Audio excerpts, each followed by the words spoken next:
Councillors, ladies and gentlemen, please be upstanding for the Chair and Vice Chair of Harlow Council.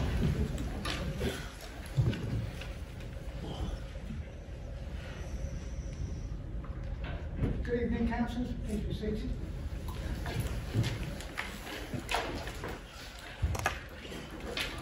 Item 1, apologies. Item 1, apologies for absence. Councillor Vince. Councillor Mark Wilson, Councillor Jane Harvey, Councillor John Stratford and Councillor Robert. Thank you. Councillor Perry. Councillor Shannon Johnson, Councillor James Egbert, Councillor Mike Hardware and Councillor Ash Mann. Thank you. Item 2, declarations of interest. Is there any? No. Item 3, minutes of the previous council meetings on pages 3 to 29. Are they agreed? Agreed.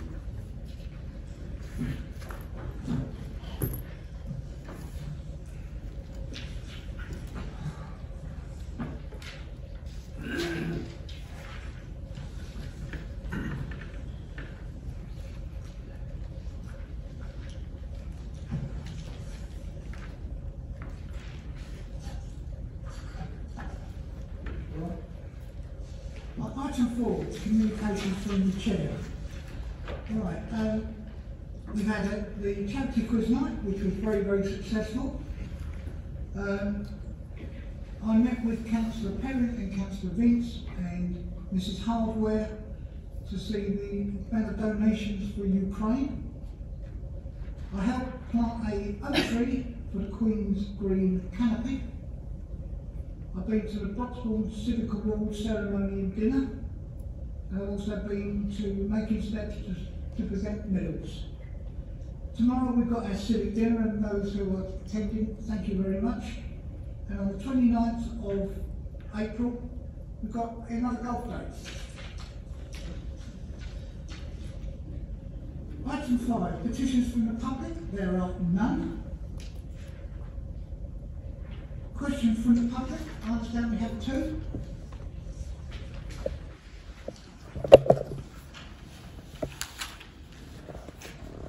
Mr Taylor, would you like to come to the lectern? Yes, thank you. Good evening, members.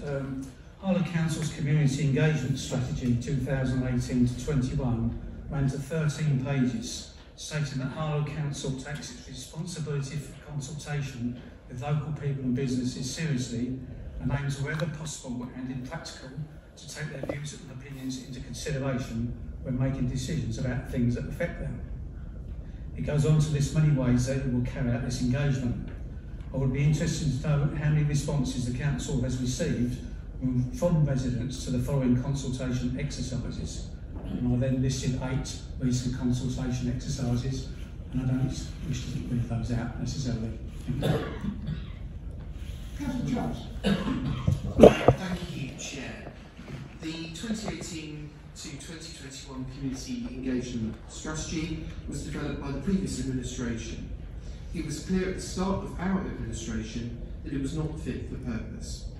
That is why I launched a new, far more inclusive strategy at Cabinet on the 24th of March to reposition the Council to be more proactive in the way it engages residents in, for example, future-focused conversations about estate renewal, improving community safety, and new ways to stimulate economic growth. Each of the engagement opportunities identified, not an exhaustive list, will be backed up by an action plan of activities that aim to work towards increasing engagement levels. The total number of responses received as a result of the consultation exercises you identified, commissioned using the previous administration's engagement strategy, was 185. It is also important to note that all planning consultations are advertised online, in the local media and on social media channels digitally. Additionally, the Council holds a database of 210 organisations and individuals who have specifically requested that their details be retained for planning policy consultations, and material is automatically sent to these. For the LDO consultation, a further 200 letters were also sent to neighbouring residents in Newhall, immediately adjacent to the Enterprise Zone site. I think this council should be doing better than it has in the past, and that is why our administration's new strategy includes the introduction of key performance indicators to measure and encourage better community engagement activity across all council services. The 5 outcomes and enabling objective contained in the new strategy aim to empower residents to have a greater say, giving them more of a direct route to have meaningful conversations with the council. Our administration is going further than any other before it by committing to the use of more accessible forms of engagement tools to open up opportunities to interact with the council through the use of brown, large print, easy-read versions of publications. There is also a recognition that more needs to be done to engage with residents who get frustrated at times when communicating with the council.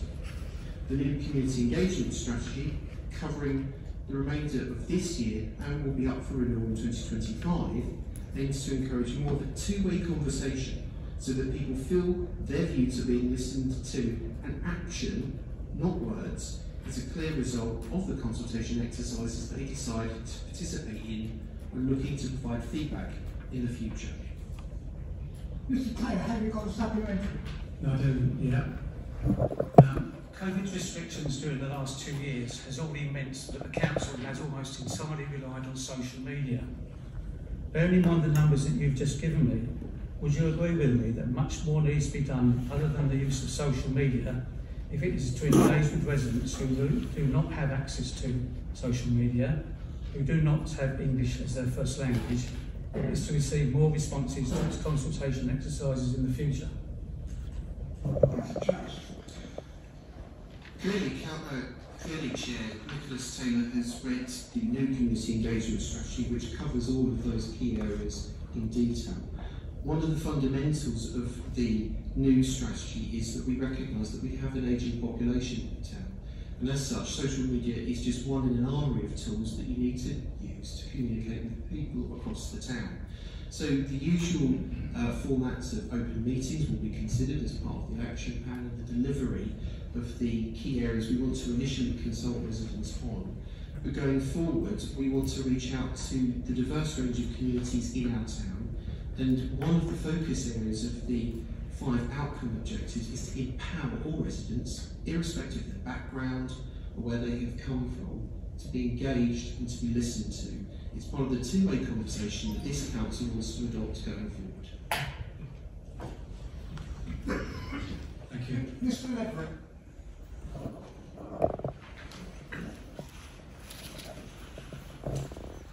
Good evening, members. My question is to Councillor Dan Sword. On the 8th of September 2021, I asked a question of Councillor Dan Sword that is when are the cycle tracks and footpaths that are in the council ownership going to be maintained? I was informed to watch this space. Well, I'm still watching this space after 6 months later.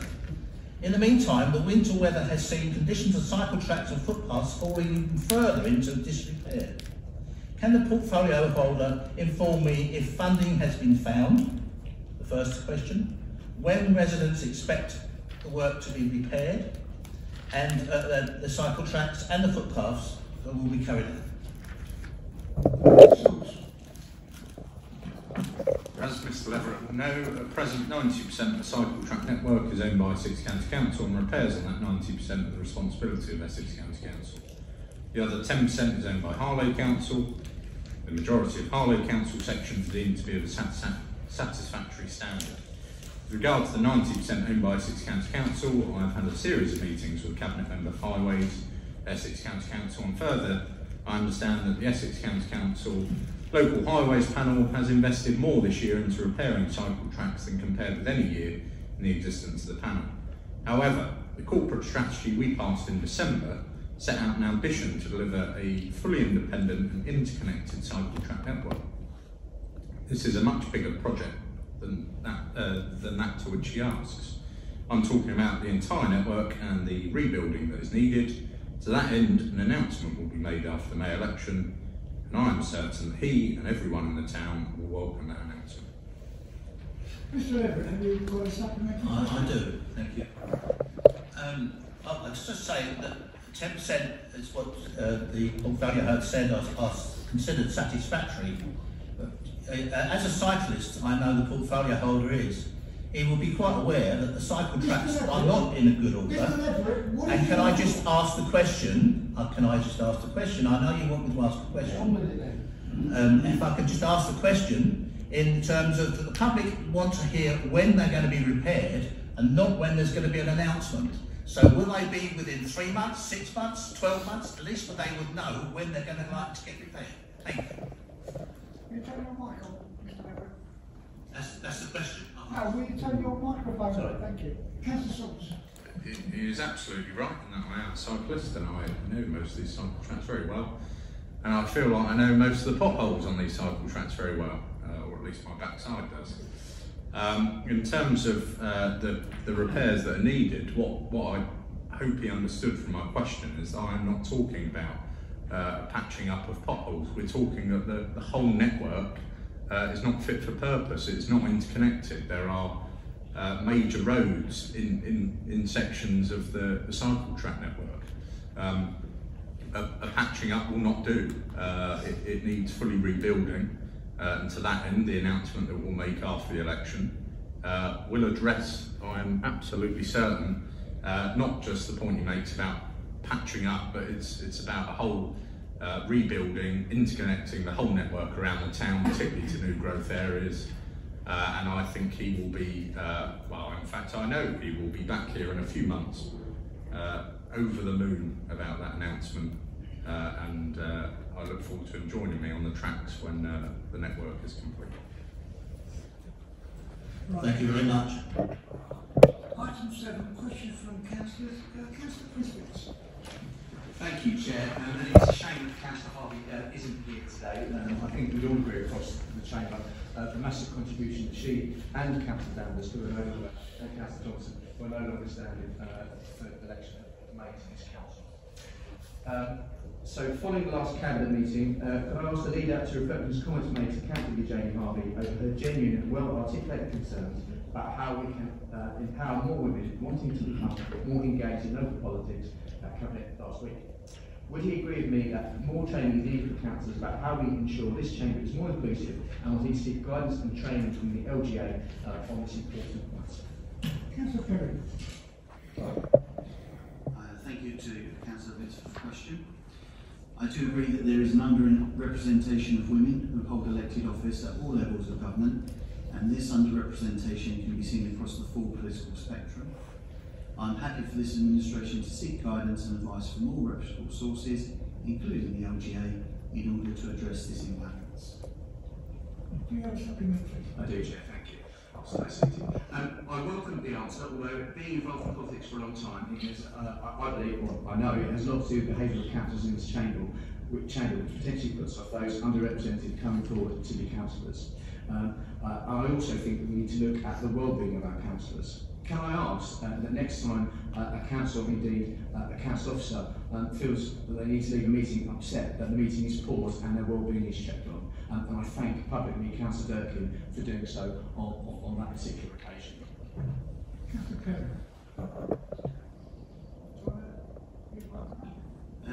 Yes, I'm more than happy to see if an officer would follow up to check on anyone's well-being. And that is why I asked Councillor Vince to do exactly that as well, following what was quite an upsetting episode for everybody that was in the room.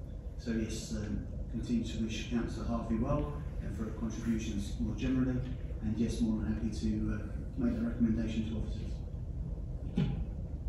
Councillor Edwards, your question.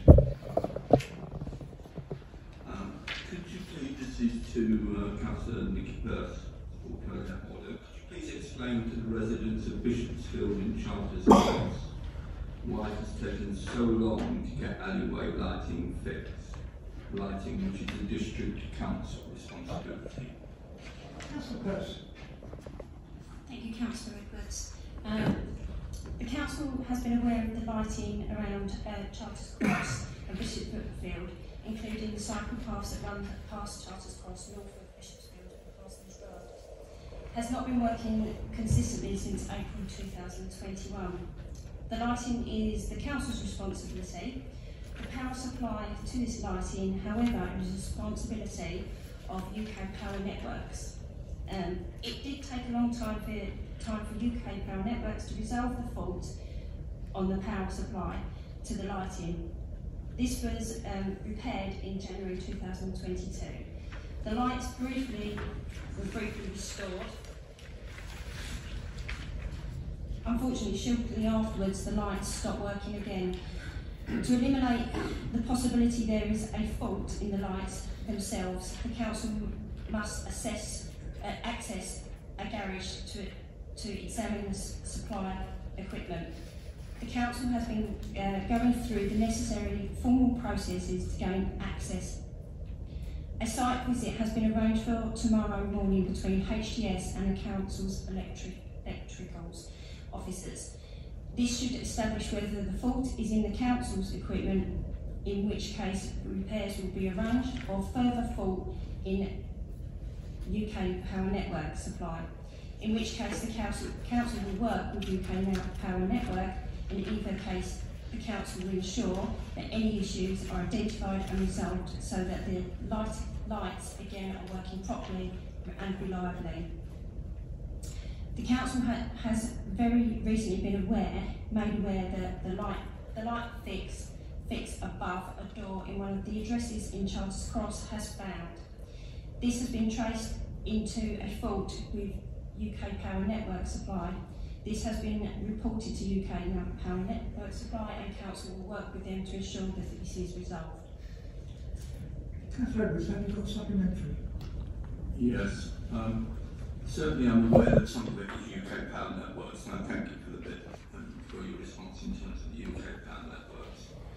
However, I'm also aware that some of it isn't necessarily connected with the UK Power Networks, and certainly the question over whether or not it's within the garage, because I was speaking to a resident today who said that the council had in fact been in the garage and they knew that the particular bit wasn't in the garage, it was elsewhere. And sure enough, that was, and they were told by the person that's inspected it that no, the problem isn't in the garage.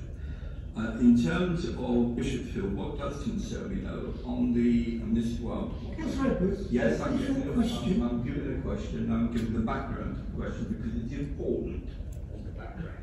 The background as far as on the 11th of March, I received an email about a 92-year-old woman who had broken her femur. And the lighting outside had been out for a number of months, had been not working for a number of months. I emailed I forwarded his email on the 11th of March. The response that I got eventually on the, yes, the question I'm getting is the question. Yes, you will have a question when I finish. If you give me the opportunity, you will see why I am asking this particular question. The response I got, I received, they said, thank you for your inquiry, so I forwarded it on the 11th of March. The response I got, thank you for your inquiry, which was received on the 15th of March. They then said that an operative would then would attend to the problem on the 8th of April. So my question is, why does it take approximately a month, at least? Sorry, Chair, I thought you were chairing this meeting. No, you're not, so be quiet. Councillor Edwards seems to be chairing it. Councillor Edwards, can you carry on, please? Why does it take approximately a month for a report regarding a light outside a 92-year-old woman's house who's broken her femur? Why does it take over a month for an operative to, and it's still not been attended yet because it's not until the 8th of April, for them to go out and look at what the problem is? Why, it's obvious that this is an urgent matter. Councillor Nicholas. Thank you for your supplementary. I will endeavour to get back to you in writing. in regards to this. I hope that we can come to you know, an outcome that you want, but we will get back to you in writing. Thank you. Councillor David Carter. Thank you, Chair. My question is to Councillor Swords. Many of Harlow's estates are sadly run down. A lot of them look very tired. Apart from the welcome building of new homes, what are you going to do to regenerate Harlow's estates? Councillor Swords. Our corporate strategy and the subsequent budget, both of which were of course voted against by the Labour Party, set the direction of travel for the once-in-a-generation programme of estate renewal that we are going to roll out. Full announcement on the programme will be made after the election, but it will include individual neighbourhood renewal plans, a new house building programme, our new estate renewal fund, a new tiered estate regeneration programme, and a new strategy to restore pride across all non-residential areas. I believe that this will truly answer the long-forgotten plea of left-behind areas of our town, restoring pride in every one of Sir Freddie Goodwood's neighbourhoods. Councillor Carter, have you got supplementary? Yes, thank you, Chair. When you have decided which estates are going to be regenerated, I would ask that you involve the people living in those estates so they get full consultation about what's going on. Councillor Swords. I think, calling my mind back to the first question that was asked, that Councillor Charles answered about the wonderful new community engagement strategy that we passed last week, which mentioned very specifically the estate renewal programme and the consultation with residents in that programme, and I think that will certainly satisfy your request. I would just add, it's not a case of which estates are regenerated, because they're all going to be regenerated in one form or another in our new tiered estate regeneration programme. Councillor Carter, you have a second question. Yes, thank you, Chair. Last week at Cabinet, a new town centre master plan was passed. What is the next step for this? When will it happen? Not more delay and promises, but real action. Councillor Swords. The historic master plan which we passed last week represents the passing of step one of our three-step plan to regeneration. This is the first ever planning framework for Harlow Town Centre, meaning we have taken back control of our town. The new three-step plan to regeneration sets out that step two will be complete in autumn this year. This means that our new town centre will be designed with new shops, bars, public realm, restaurants, cafes, live music and much more besides. And step three will be complete in spring next year. This means that we'll have our development partner on board and construction work will be underway.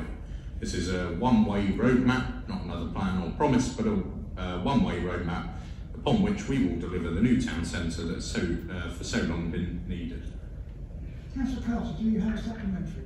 No, thank you, Chairman. I'd just like to thank Councillor Swords for the answer. Councillor Saggers. Thank you.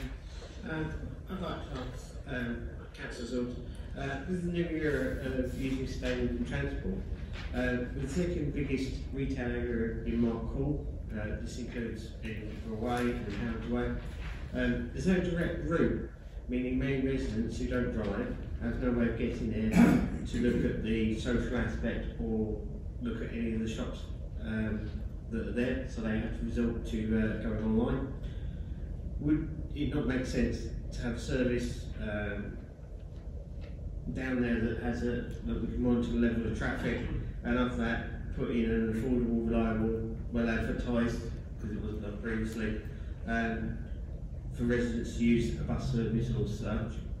I think this would lead to other businesses seeing that that part of the town is there, not leaving the many shops there that are vacant, and would be a wonderful way of joining the regeneration that you're going to carry out in the town centre. It's a very important question. I'm pleased that Councillor Saggers shares my love for buses. I agree with all he says, and we'll raise this with Essex County Council, who are responsible for provision of bus services. But I would just add, by your leave, Chair, that Councillor Gunn is doing wonderful work on bus provision in the town, and I know that he'll be taking this up further. Councillor Saggers, have a supplementary? No. Thank you. Right, item 8, motion for councillors, if there are none. Item 9, reference from Cabinet and committees. It's regarding the licensing committee A and B. Can I have a proposal, please? Yes, Chair, for A and B. Second. Thank you, Councillor Johnson. Do you want to speak on that? Nick, or is that been agreed? No, I'm happy to go through. Everybody happy? Agreed. That's agreed. Thank you.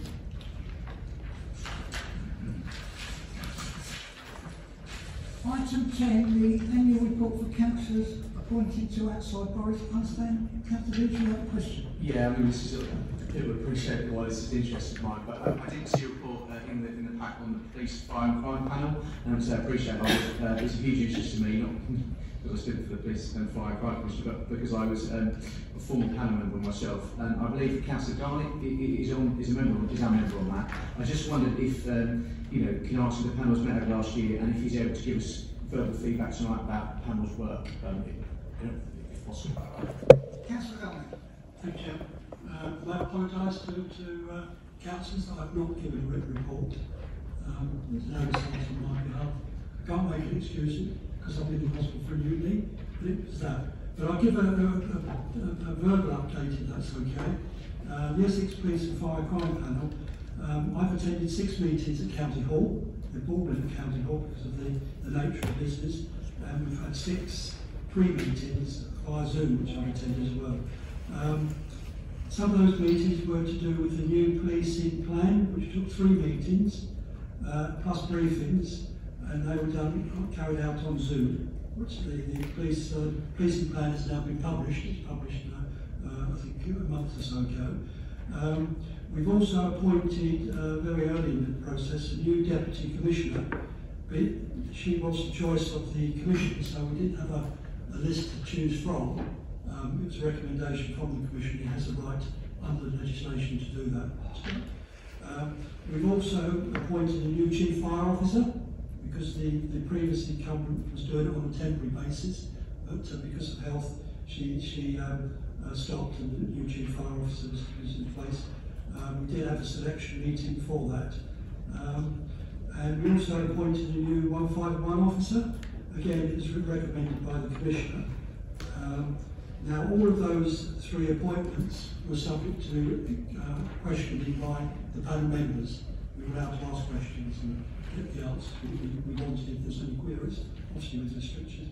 And we had a couple of meetings on the budget, which we will have our thoughts on that.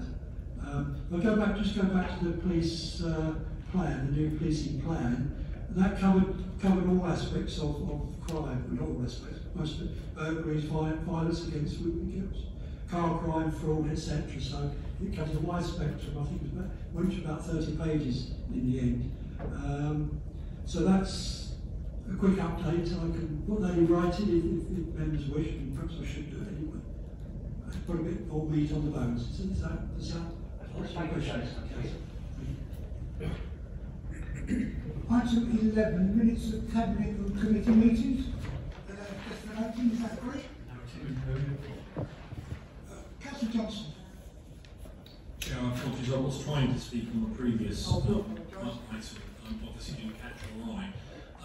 I know that there are a number of other reports that are missing from this chamber tonight, and also a number of the members not present. I won't ask for verbal reports, but perhaps, Chair, I could ask you to ask all members concerned to provide written reports to the chamber in the next week or so by email. And I note particularly Age Concern, Councillor Bob Davis, Citizens Advice Bureau, Councillor John Strachan, the Great Barnet Community Association Board, Councillor Tony Edwards, the Harlow Homelessness Prevention Board, Councillor Holgroup, and indeed the Shopability Management Committee, Councillor Holgroup.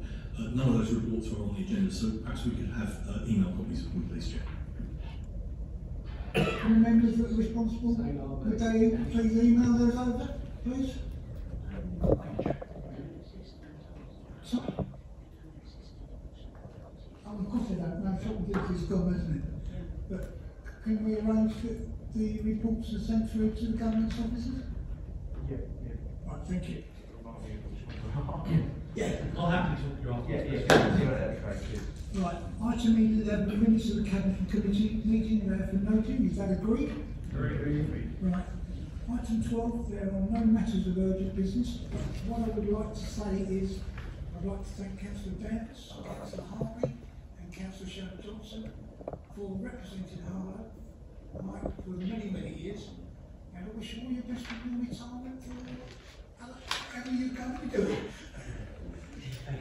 The meeting is now closed.